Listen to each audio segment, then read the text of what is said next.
Hello students, इस video में आप लोग देखेंगे कक्षा 10वीं के एनसीईआरटी गणित से प्रश्नावली 5.1 के प्रश्न संख्या 4 का हल। प्रश्न संख्या 4 में कहता है निम्नलिखित में से कौन कौन एपी हैं। यदि कोई एपी है तो इसका सारवंतर ज्ञात कीजिए और इनके 3 पद और लिखिए। प्रश्न संख्या 4 में टोटल आपके 15 प्रश्न है। 15 प्रश्नों का हल हम इस वीडियो में करेंगे। तो आइए शुरू करते हैं। जो आपका संख्या का सूची दिया है, इस प्रश्न में आपका जो भी संख्या का सूची दिया है, सबसे पहले उसकी जांच कर लेना है कि ये एपी में है या नहीं। यदि एपी में है तब हम आगे की प्रोसेस करेंगे, उसका सारवंतर निकालेंगे और क्या करेंगे, उसके अगले 3 पद को लिखेंगे। तो चलिए शुरू करते हैं। पहला प्रश्न में आपका है 2, 4, 8, 16। तो हम किसी भी संख्या सूची का कैसे पता करते हैं कि ये संख्या सूची जो है एपी में है। यदि 2 क्रमागत पदों का अंतर जो है एक स्थिरांक है।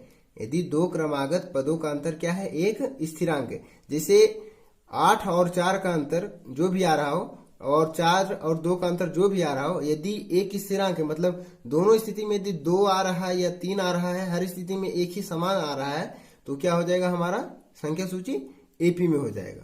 ठीक है, तो आइए प्रश्न को हल करना शुरू करते हैं। तो सबसे पहले हम पदों के बीच का अंतर को ज्ञात करते हैं। तो शुरू से करते हैं 4 और 2 का अंतर। तो 4 और 2 का अंतर करेंगे तो क्या आ जाएगा, 2। और फिर अगला पद है 8 और 4। तो इन दोनों का अंतर ज्ञात करेंगे तो 4। और अगला है 16 और 8। तो इन पदों का अंतर ज्ञात करेंगे तो क्या आएगा, 8। तो इस प्रकार हम देख रहे हैं कि हमारा जो 2 पदों के बीच का अंतर है, पहले प्रश्न में 2 पदों का बीच का जो अंतर है वो क्या आ रहा है, एक स्थिरांक नहीं आ रहा है। तो यहां हम लिख देना है आपको कि यहां क्रमागत पदों का अंतर एक स्थिरांक नहीं है। अतः दी संख्याओं की सूची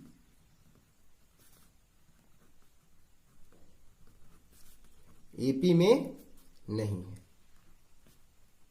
समझ रहे हैं? तो जब एपी में है नहीं तो हम इसके अगले 3 पद को लिख नहीं सकते हैं। तो आइए अब दूसरे प्रश्न में। दूसरा प्रश्न में जो है आपका उसी प्रकार हमें जो है क्या करना है, 2 पदों के बीच के अंतर को ज्ञात करना है। तो पहले में है 5/2 और 2 का अंतर निकालते हैं। तो 5/2 और -2 तो क्या आ जाएगा, 5 और -2 दूनी 4/2। तो यहाँ 1/2 आ गया। उसी प्रकार अगला है 3 और 5/2। तो 3 और -5/2, इसका अंतर ज्ञात करेंगे तो 6 - 5/2। तो 6 में से 5 जाएगा तो 1/2, ये भी आ गया। और अगला है 7/2 और 3 है। तो 7/2 और -3। तो 7 और -3 दूनी 6/2। तो क्या आ गया, 1/2। तो यहाँ हम क्या देख रहे हैं कि हमारा जो है 2 लगातार पदों के बीच का अंतर जो है क्या आ रहा है, एक स्थिरांक आ रहा है। ठीक है, तो जब एक स्थिरांक आ रहा है, यहाँ भी 1/2 है, यहाँ भी 1/2, यहाँ भी 1/2, तो हमारा डी जो यानी कि सारांतर जो क्या हो जाएगा, हमारा 1/2।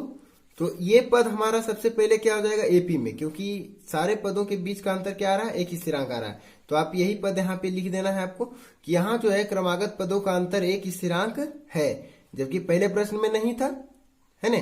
तो जब इसमें है तो दी गई संख्याओं की सूची जो है क्या हो जाएगी, एपी में हो जाएगी। उसी प्रकार जब एपी में हो गई तो डी हमारा यहाँ से क्या निकला, हर जगह जो पद का अंतर आ रहा है वो हमारा डी हो जाएगा, अर्थात सर्वांतर हो जाएगा।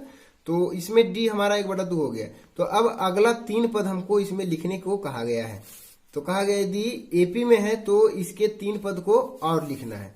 तो अगले 3 पद, तो अंतिम पद जो है हमारा क्या था, 7/2। तो 7/2 में सर्वप्रथम 1/2 ऐड करेंगे तो क्या आ जाएगा, 8/2 अर्थात 4। उसी प्रकार 4 आ गया तो 4 में फिर 1/2 ऐड होगा। यानी जैसे जैसे जो भी आपका लास्ट पद है उसमें सारवंतर को जोड़ने से उसका अगला पद प्राप्त होते जाता है। तो 4 दूनी 8, 1 9/2 हो जाएगा। और 9/2 आ गया तो इसमें हम सारवंतर को ऐड करेंगे तो क्या आ जाएगा, 10/2 बराबर 5। यानी अगला 3 पद हमें क्या क्या प्राप्त हो गया, 4, 9/2 और 5। तो ये प्राप्त हो गया। और डी क्या आया, 1/2। समझ रहे होंगे, दूसरे प्रश्न का हल हो चुका है। अब आ जाइए तीसरे प्रश्न में। तीसरा में आपका है -1/2 -1.2 और -3.2 और -5.2 -7.2। तो इसी प्रकार हम इसके भी पदों के बीच का अंतर निकालेंगे। तो -3.2 पहला पद और इसके बीच का अंतर -1.2। तो -3.2 यहाँ माइनस माइनस प्लस 1.2 हो जाएगा और बराबर आ जाएगा 0 और 2, यानी आ जाएगा 3 में से ही जाएगा 2, यानी -2.0। और अगला है आपका -5.2 और -3.2। तो -5.2 और -3.2 बराबर हो जाएगा -5.2 और +3.2। तो यहाँ भी आ जाएगा आपका -2.0। और अगला है -7.2 और इसमें माइनस करेंगे इसके पूर्व पद को, यानी जो कि है आपका -5.2। तो -7.2 और माइनस माइनस प्लस 5.2, तो यहाँ भी आपका आ जाएगा -2.0। तो यहाँ भी हम देख रहे हैं कि दो पदों के बीच का जो यहाँ जो है क्रमागत पदों के बीच का अंतर जो है एक स्थिरांक है। यहाँ भी -2.0, यहाँ भी -2.0, यहाँ भी -2.0। तो ये पद जो है क्या है, एपी में है। ठीक है, जब ये एपी में आ गया तो अगला 3 पद हम ज्ञात कर सकते हैं। हमारा अंतिम पद इसमें क्या है, -7.2। तो इसमें ऐड करेंगे डी को, एपी में है जहां डी हमारा हर जगह क्या आ रहा है अंतर, -2.0 तो डी हमारा -2.0 हो गया और -2.0 इसमें ऐड होगा तो क्या आ जाएगा -9.2। फिर -9.2 में फिर डी ऐड कीजिएगा -2.0, तो ये हो जाएगा -11.2 और -11.2 में ऐड हो जाएगा -2.0, तो क्या आ जाएगा -13.2। तो ये जो हमारा संख्या की सूची था एपी में था, तो इसका अगला 3 पद हमें क्या ज्ञात हो गया, -9.2, -11.2 और -13.2। और डी इसका क्या आ गया 2.0। समझ रहे होंगे। तीसरा प्रश्न ये हल हो चुका है। तो आइए अब चौथे प्रश्न को हल करते हैं। चौथा प्रश्न में आपका है, आप देख सकते हो, ये रहा आपका चौथा प्रश्न, -10, -6, -2 और 2। आइए इसको हल करते हैं।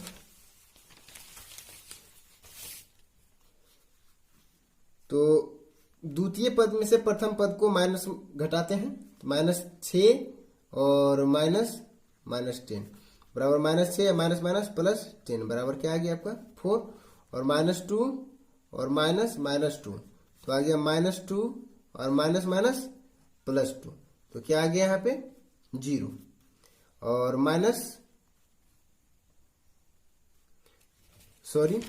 यहाँ जो है आपका -10, तो -6 में -10 गया, तो -2 में -6 जाएगा, इसके पूर्व पद को घटाना है, हम गलत पद को घटा दिए। -2 में -6, तो यहाँ +6, तो यहाँ आ जाएगा 4 आपका। और अगला पद आपका 2 है और इसके पूर्व पद क्या है -2, तो 2 और -2, तो 2 और माइनस +2, तो यहाँ भी 4। तो हर जगह क्या हम देख रहे हैं कि क्रमागत पदों का अंतर जो है एक स्थिरांक आ रहा है। तो जब एक स्थिरांक आ रहा है तो दिया गया सूची जो है हमारा क्या है, एपी में है। जब एपी में है तो इसका अगला 3 पद क्या हो जाएगा, लास्ट पद जो है हमारा 2 है, तो हमारा डी जो है हमारा क्या आ रहा है 4 आ रहा है, हर जगह अंतर क्या है 4 है, तो डी 4। तो अगला पद 2 + 4 यानी 6, फिर इसके अगला पद तो 6 + 4 यानी 10, इसका अगला पद यानी 10 + 4, तो क्या आ जाएगा 14। तो अगला 3 पद क्या आ गया 6, 10 और 14 और डी बराबर 4। समझ रहे होंगे। अब 5वां प्रश्न है, आप देख सकते हैं 3 और 3 + √2, 3 + 2 √2, फिर 3 + 3 √2। तो इसके हम पदों के बीच का फिर अंतर निकालेंगे, क्रमागत पदों के बीच का अंतर। तो द्वितीय पद में से प्रथम पद को माइनस करेंगे। 5वां प्रश्न 3 + √2 है -3, तो 3 प्लस ये माइनस, तो आ जाएगा √2। उसके बाद तृतीय पद में से द्वितीय पद को, तो तृतीय पद आपका है 3 + √2, तो तृतीय पद 3 + 2 √2 और द्वितीय पद क्या है आपका 3 + √2, तो 3 से 3 का कैंसिल और 2 √2 में से √2 जाएगा, तो √2 बचेगा। और उसी प्रकार अगला 3 प्लस यानी चतुर्थ पद जो है आपका 3 + 3 √2, तो 3 + 3 √2 और तृतीय पद है 3 + 2 रूट 2, तो ये कैंसिल हो जाएगा और 3 रूट 2 में से 2 रूट 2 जाएगा तो क्या बचेगा रूट 2। यहाँ हम देख रहे हैं कि क्रमागत पदों का जो अंतर है वो क्या आ रहा है, एक नियतांक आ रहा है, मतलब एक नियतांक जो क्या है रूट 2 रूट 2 रूट 2 है। तो दिया गया पद जो है एपी में है, जब एक नियतांक आ रहा है तो एपी में है, जहां डी बराबर क्या आ रहा है रूट 2। तो इसका अगला 3 पद क्या हो जाएगा, लास्ट पद चूंकि हमारा क्या है 3 प्लस 3 रूट 2 है, तो इसमें रूट 2 ऐड हो जाएगा, तो 3 प्लस 3 रूट 2 यहाँ है और रूट 2 एक यहाँ, तो 4 रूट 2। उसी प्रकार लास्ट पद ये आया 3 प्लस 4 रूट 2, तो इसमें रूट 2 ऐड हो जाएगा, तो 3 प्लस 5 रूट 2। फिर ये लास्ट पद है अभी 3 प्लस 5 रूट 2, तो इसमें रूट 2 ऐड हो जाएगा, तो क्या हो जाएगा 3 प्लस 6 रूट 2। तो इस प्रकार से ये हो गया अगला 3 पद दिया गया सूची का, और डी बराबर रूट 2। 5वां प्रश्न। छठे प्रश्न में आइए। छठा प्रश्न है 0.2 0.22 0.222 0.222।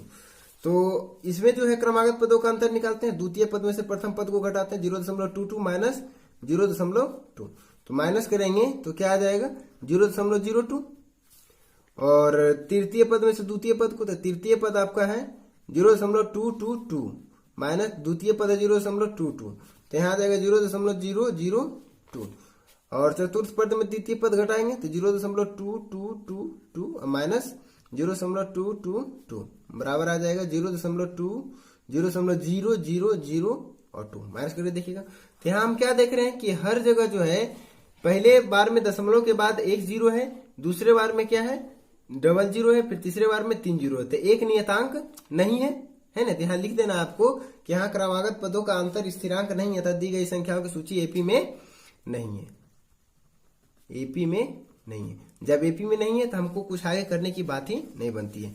अब आ जाइए 7वें प्रश्न में। 7वां प्रश्न है 0 -4 -8 -12। 7वां प्रश्न 0 -4 -8 और -12 डॉट डॉट डॉट। तो इसमें जो है क्रमागत पदों का अंतर निकालते हैं, द्वितीय पद में से प्रथम पद को घटाते हैं, -4 और -0, तो -4 आ जाएगा, -8 और -4, तो -8 और माइनस +4, तो आ जाएगा यहाँ भी -4। उसी प्रकार -12 में से -8 घटेगा तो क्या आ जाएगा -12 +8 बराबर यहाँ भी -4। तो हम क्या देख रहे हैं कि दी गई संख्या की सूची का जो है क्रमागत अंतर जो है क्या आ रहा है, एक नियतांक आ रहा है जो कि क्या है -4 है। तो दिया गया संख्या की सूची जो है एपी में है, और जहां डी बराबर क्या है -4 है, तो इसका अगला 3 पद क्या हो जाएगा, चूंकि अंतिम पद क्या है -12, तो -12 में क्या होगा -4 ऐड होगा तो -16, फिर -16 में -4 ऐड होगा जो कि हमारा क्या है सार्वंतर बराबर ये हो जाएगा -20। उसी प्रकार -20 अंतिम पद यहाँ आ रहा है, तो -20 प्लस -4, तो यहाँ आ जाएगा -24। तो अगला 3 पद हमें क्या क्या निकल गया 7वें प्रश्न में, -16 -20 और -24, समझ रहे होंगे, और सार्वंतर क्या आ गया -4। अब 8वां प्रश्न आ जाइए, हल करते हैं। 8वां प्रश्न है -1/2 -1/2 -1/2 -1/2। तो यहाँ आप देख रहे होंगे कि हर जगह जो है एक ही पद है, हर जगह क्या है पद एक ही है, -1/2 -1/2 -1/2 और -1/2।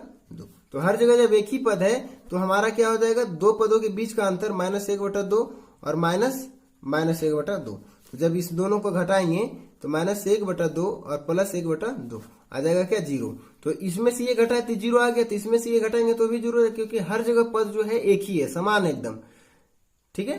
तो हमारा यहां से क्या एक नियतांक आ जाएगा, संख्याओं की सूची के बीच का अंतर, क्रमागत संख्याओं के बीच का, क्रमागत पदों के बीच का अंतर एक स्थिरांक आ गया। तो दिया गया पद जो हमारा क्या है एपी में है, एपी में है, जहां हमारा डी जो क्या है 0 है। जब डी 0 हो गया तो हमारा अगला 3 पद भी क्या हो जाएगा, जो इसमें लास्ट पद है वही अगला 3 पद हो जाएगा, -1/2 -1/2 -1/2।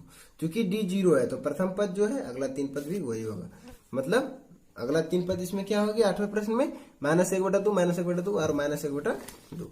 अब आ जाइए 9वें प्रश्न को देखते हैं। 9वां प्रश्न है आपका 1 3 9 और 27 है। तो 1 3 9 27, तो द्वितीय पद में प्रथम पद को घटाते हैं तो 3 - 1 बराबर 2। फिर तृतीय पद में से द्वितीय पद को घटाते हैं तो 9 - 3 बराबर 6। फिर चतुर्थ पद में तृतीय पद को घटाते हैं तो 27 - 9 बराबर 16। तो यहाँ हम देख रहे हैं कि दी गई संख्याओं की सूची का जो क्रमागत अंतर है, पदों का अंतर क्या है, एक स्थिरांक नहीं है। यहाँ लिख देना आपको कि यहाँ क्रमागत पदों का अंतर जो है स्थिरांक नहीं है, अतः दी गई संख्याओं की सूची एपी में नहीं है। ठीक है, तो यहाँ एपी में नहीं है, तो एपी में नहीं है तो आगे कुछ करने की बात ही नहीं बनती है। 10वां प्रश्न है आपका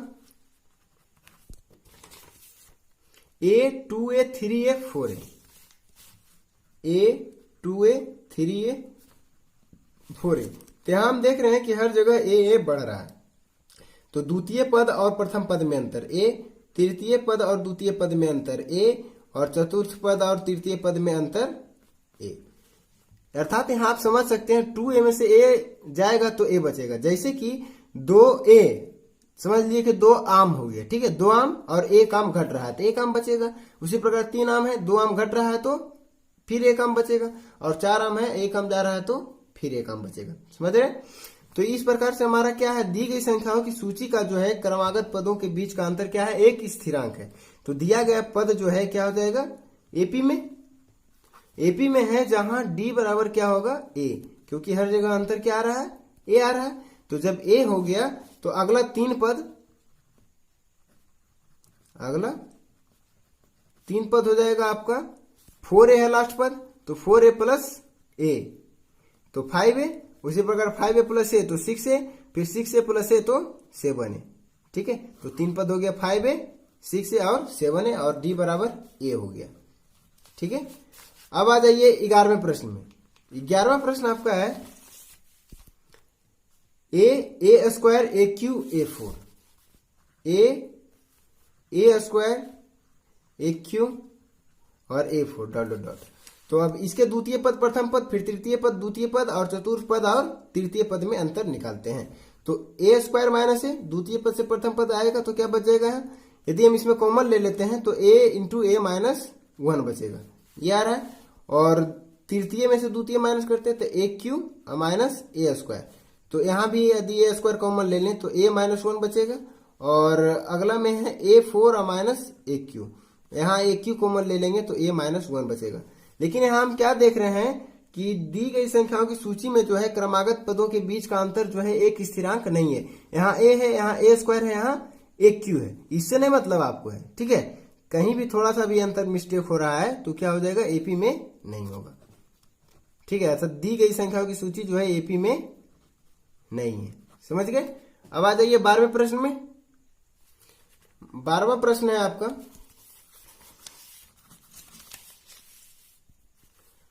√2, √8, √18 और √32। तो आइए लिखते हैं इसको पहले, √2, √8, √18 और √32। ठीक है, तो यहां से इसको हम तोड़ के पहले आगे करते हैं, रूट से कुछ कुछ जो है संख्याएं बाहर निकलेगी उसको हम बाहर निकाल लेते हैं। तो √2 ये तो नहीं निकलेगा। अब यदि √8 से इसका हम गुणनखंड करेंगे 2 गुने 2 गुने 2 आएगा, तो 2 हमारा एक वर्ग में है तो 2 हमारा एक बाहर आ जाएगा, एक √2 जो है अंदर बचेगा। उसी प्रकार करेंगे 18 का तो 3 बाहर आएगा, √2 अंदर बचेगा। और उसी प्रकार 32 का करेंगे तो 4 बाहर आएगा, √2 अंदर बचेगा। तो यहाँ से हम देख रहे हैं पहले √2 है मतलब एक है, यहाँ फिर 2, फिर यहाँ 3, यहाँ फिर 4 हो रहा है, मतलब हर स्थिति में एक एक बढ़ रहा है। तो अब द्वितीय पद प्रथम पद, फिर तृतीय पद द्वितीय पद, और फिर चतुर्थ पद और तृतीय पद में अंतर निकालते हैं। तो 2 √2 और माइनस √2 तो बराबर यहाँ √2 हो जाएगा। और 3 √2 और माइनस 2 √2, तृतीय पद और द्वितीय पद में अंतर √2, और 4 √2 और माइनस 3 √2 तो यहाँ भी आ जाएगा √2। तो हर स्थिति में जो है हम देख रहे हैं दी गई संख्याओं की सूची में जो है क्या है, क्रमागत पदों के बीच का अंतर क्या आ रहा है, √2 आ रहा है, मतलब एक स्थिरांक है। तो दिया गया पद जो है क्या हो जाएगा, एपी में है। ठीक है, जब एपी में हो गया तो इसका अगला 3 पद हम लिख सकते हैं। तो अगला 3 पद क्या हो जाएगा, लास्ट पद हमारा 4 √2 है तो इसमें √2 ऐड हो जाएगा, क्या हो जाएगा, जब लास्ट पद हमारा 4 √2 है इसमें √2 ऐड करेंगे तो 5 √2। ठीक है, अब 5 √2 में हम √2 ऐड करेंगे तो क्या हो जाएगा 6 √2, और 6 √2 में हम √2 ऐड करेंगे तो क्या आ जाएगा 7√2 है ना। और अब इसको हम तोड़ दें तो 5 पचे 25 दूनी 50 यानी 50 अंडर रूट, ठीक है। उसी प्रकार 6 छक 36 36 दूनी 72 अंडर रूट और 7 सत्ते 49 49 दूनी 98 अंडर रूट। तो ये अगला 3 पद आपका आ गया। समझ रहे होंगे कैसे किए हैं जो, यानी जो पद आपका बाहर है यहाँ पे यानी 5, ठीक है, तो अंदर जाने के बाद इसका स्क्वायर हो जाएगा। क्योंकि जब अंदर से कोई पद बाहर होता है तब किस स्थिति में, जब वो अंदर स्क्वायर में होता है तब वो बाहर आता है सिंगल, ठीक है। उसी प्रकार ये बाहर सिंगल है तो अंदर जाने के बाद स्क्वायर हो जाएगा। तो 5 पचे 25 दूनी 50, उसी प्रकार 6 छक 36 दूनी 72, फिर 7 49 49 दूनी 98। अब आ जाइए 13वें प्रश्न में। 13वां प्रश्न है आपका √3, √6, √9 और √12। तो √3, √6, √9 और √12 डॉट डॉट डॉट। द्वितीय पद में से प्रथम पद का अंतर करेंगे तो √6 माइनस √3। उसी प्रकार तृतीय पद में से द्वितीय पद का अंतर तो √9 माइनस √6। उसी प्रकार तृतीय चतुर्थ में से तृतीय का करेंगे तो √12 माइनस √9। अब आइए इसको थोड़ा बारीकी से हल करते हैं। तो √6 है तो यदि इसको √6 को हम करें तो √3 इंटू √2 लिख सकते हैं और माइनस √3, और यहां से कॉमन लेंगे तो √3 इंटू √2 माइनस 1 हो जाएगा। ये समझ रहे हैं, √6 को हम √3 माइनस √3 इंटू √2 लिख सकते हैं, कोई दिक्कत नहीं है। और √9 को हम √3 इंटू √3 लिख सकते हैं और √6 को क्या लिखे थे √3 इंटू √2। तो यहां से दोनों में √3 कॉमन है तो √3 कॉमन ले लेंगे तो क्या बचेगा √3 माइनस √2, है ना। तो यहीं से हमको देखने को मिल रहा है कि पहला पद और दूसरे पद में ही अंतर जो है क्या हो गया, स्थिरांक नहीं है। एक कुछ आ रहा है तो दूसरा कुछ आ रहा है। तो यहां से हम कह सकते हैं कि दिया गया संख्या की सूची जो है एपी में नहीं है, ठीक है। तीसरा का निकालने का जरूरत ही नहीं। जब दो ही में नहीं समान हुआ तो तीसरा में तो और स्वाभाविक है कि समान भी होगा तो वो नहीं होगा, ठीक है, क्योंकि दो अंतर हो चुका है। अब आ जाइए 14वें प्रश्न में। 14वां प्रश्न है आपका 1 का स्क्वायर, 3 का स्क्वायर, 5 का स्क्वायर, 7 का स्क्वायर। 1 का स्क्वायर, 3 का स्क्वायर, 5 का स्क्वायर, 7 का स्क्वायर। तो 1 का स्क्वायर करेंगे तो 1, 3 का स्क्वायर करेंगे तो 9, 5 का स्क्वायर करेंगे तो 25, 7 का स्क्वायर करेंगे तो 49। तो एक और द्वितीय पद और प्रथम पद के बीच का अंतर तो 9 माइनस 1 बराबर 8। फिर तृतीय पद में और द्वितीय पद का अंतर तो 15 में से नहीं गया तो 6 यानी 16, और चतुर्थ पद में से तृतीय पद का अंतर 24। तो यहाँ क्या देख रहे हैं कि स्थिरांक आ रहा है, नहीं आ रहा है। तो हमारा दिया गया पद एपी में नहीं है, ठीक है। तो ये दो संख्या की सूची एपी में नहीं है क्योंकि सभी पदों के बीच का अंतर असमान है। समान रहता तो एपी में होता। अब लास्ट प्रश्न आपका है 15वां प्रश्न है 1 का स्क्वायर, 5 का स्क्वायर, 7 का स्क्वायर और 73 है। 1 का स्क्वायर, 5 का स्क्वायर, 7 का स्क्वायर और 73 है। तो 1 का स्क्वायर करेंगे तो 1, 5 का तो 25, 7 का तो 49 और 73 डॉट डॉट डॉट। तो द्वितीय पद में से प्रथम पद का अंतर 24, तृतीय पद में से द्वितीय पद का अंतर 24 और चतुर्थ पद में से तृतीय पद का अंतर 24। तो हर जगह देख रहे हैं एक स्थिति में क्या आ रहा है, स्थिरांक आ रहा है ना। दो पदों के क्रमागत दो पदों के बीच का अंतर क्या आ रहा है, एक स्थिरांक आ रहा है जो कि क्या है 24 है, अर्थात डी बराबर 24। तो डी 24 हो गया। तो अगला 3 पद यहां क्या हो जाएगा, लास्ट पद हमारा 73 है तो 73 प्लस 24। तो 73 प्लस 24 की जगह क्या आ जाएगा 97। उसके बाद 97 प्लस फिर डी ऐड कीजिएगा इसमें यानी 24 तो आ जाएगा 121। फिर 121 लास्ट पद आया तो 121 में 24 ऐड कीजिएगा तो क्या आ जाएगा 145। तो अगला 3 पद क्या आ गया आपका 97, 121 और 145, ठीक है। तो ये 15वां प्रश्न हो गया। आशा करते हैं आप सभी प्रश्नों को अच्छे से समझे होंगे और यदि वीडियो पसंद आया तो वीडियो को लाइक कीजिए। मिलते हैं अगले प्रश्न में, तब तक आप हमारे चैनल पे बने रहिए। धन्यवाद।